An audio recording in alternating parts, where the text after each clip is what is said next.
roughly 790 billion matures. How much does it mature in 25? 1.1 trillion. And then it goes to roughly 1.2 trillion, give or take. 2027 stays at $1 trillion. 2028 goes closer to 1.3 trillion. How are they going to go all of a sudden from 2, 3, 4, 500 billion dollars to $1 trillion to 1.4 trillion, 1.5 trillion? And this is why when we asked the question at the beginning, who is the least optimistic about recession? 84% CEOs. Maybe they know something that others don't, because they know that debt is coming. So far we've talked about, imagine the average individual's like, look, dude, my school loan, I got to pay for now. Now credit card debt went up all of a sudden to the highest it's ever been. Dude, I can't afford these payments. And you're noticing the defaults right now. Commercial real estate companies are defaulting on their payments. Subprime auto finance. So those people that don't have good credit that bought a car, they're starting to default with their payments because their interest rates are going up. They're defaulting. They can't afford to pay it right now. But who else is experiencing this? These were all small things we're talking about, right? You know who else owes a lot of money? What corporation in the world owes the most money? You know what that corporation's called? The great United States of America. You know what's going to happen to them every time interest rates go up? Let's break it down for you. So US roughly owes $33 trillion of national debt.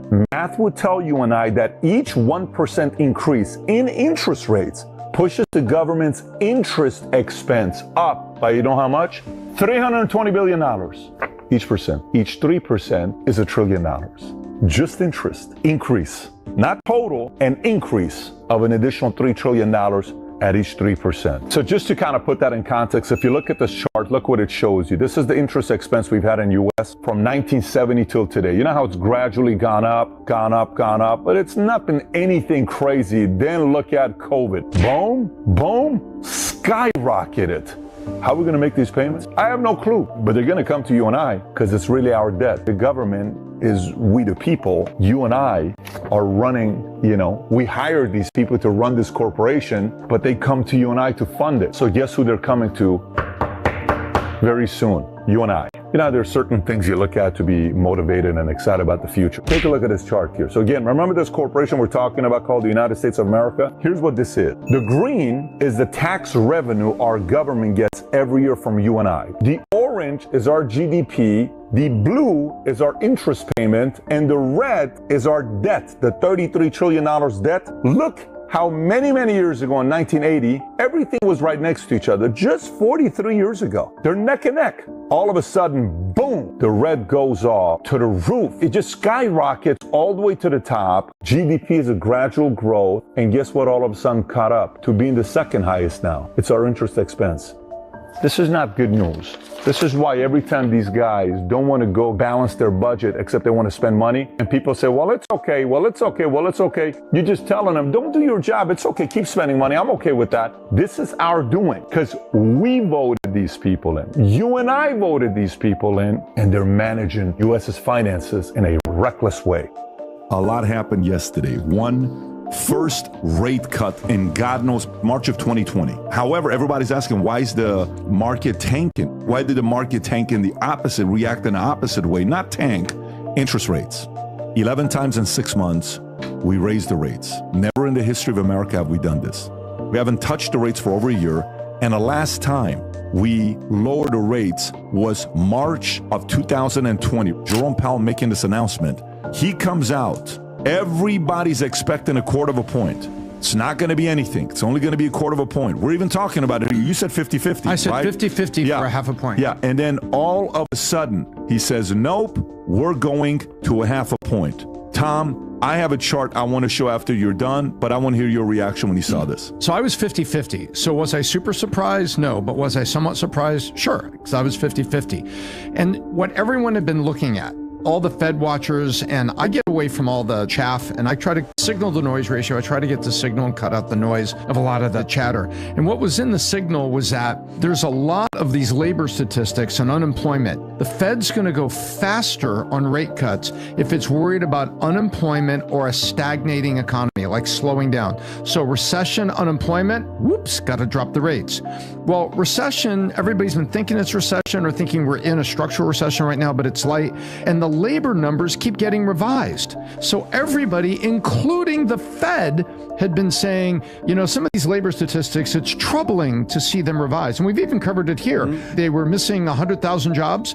It came back a week later. Oh yeah, we're sorry. It really was 100,000 different. Sorry. Meanwhile, the White House took credit for creating all these jobs and they revised it a week later. So with all that jobs data and the potential recession, that was the 50% of me that said, you know what, he may go to half a point there to protect the economy. I get that, Tom, but what's the average person right now?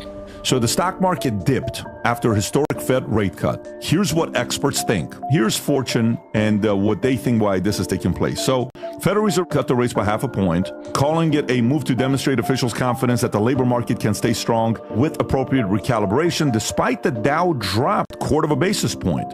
And Robert Frick, corporate economist at Navy Federal Credit Union, noted that half a point cut is an admission the Fed is behind the curve. The market reaction saying the market has priced in a rate path that looks more like what an impending recession would require rather than the Fed's less aggressive recalibration. The Fed's outlook of 2 more 1/4 basis point cuts this year disappointed investors. Powell insisted that the U.S. economy is in good shape, but his comment that we're not going back to near zero rate caused unease. Watch this. Every time we've cut rates the first time, I just kind of want you to think about this. Historically, when there's been these climbs of rate increases, and then there's the first rate cut, how much does the stock market drop after the first rate cut? Historically, the market usually reacts down because the market is usually talking about what it needs and the economy is showing what it needs. And when the Fed finally responds, usually the Fed's, there's 2 theories, Fed chase and Fed ahead. Fed usually chases because Fed looks at history. The Fed reacts to history, so the Fed is chasing its tail. Whereas the stock market is always speculating, it's always ahead. Yes, exactly. The federal fund rate has increased 10 times in 14 months. I think it's 11 times in 16 months. So if you look at that, that's the cycle that we've been going. Bam, we went up. Stock market valuation and performance after Fed's first rate cut. So the first rate cut happens, and then it shows the average of how much the decline is, 20.5%. That's the average. Not after the first day. It's 94 days or 20 days or 437 days. But after the first rate cut, the market tanks 27.6%. In 1980, it dropped 2%. 1981 dropped 22.6%. 84 dropped 1%. 89 dropped 8%. 95 dropped half. 2001 dropped 42%. Okay. After the first rate cut, which is what, a year and 9 months. The first one is 3 months. The third one is a year and 2 months. And then the 55.5%, that's how many years? That's a year and a half. And the 24.2 that we went through was in roughly 7 months, right? Give or take, that it dropped 24.2. So if on average, if we go based on this, there's going to be a 20.5 market correction within 3 months to 18 months based on history. That's what this is telling us. The question then becomes the following. How different is this than others?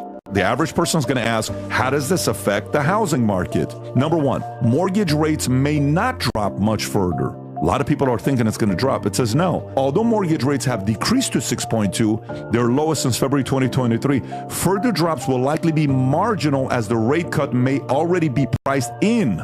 Wells Fargo's economist predicts that rates remain around 6.2 by the end of the year and could fall to 5.5, still above pre-pandemic levels. Number two, lower rates could drive higher home prices, which we know that. Lower mortgage rates might attract more buyers, increase competition, and a limited housing supply. The first-time buyers are especially impacted, and many regret not buying earlier. That's what they're saying. That sounds like a realtor, though. You have to keep in mind. Number three, drop in rates may spur more housing supply. Make sense?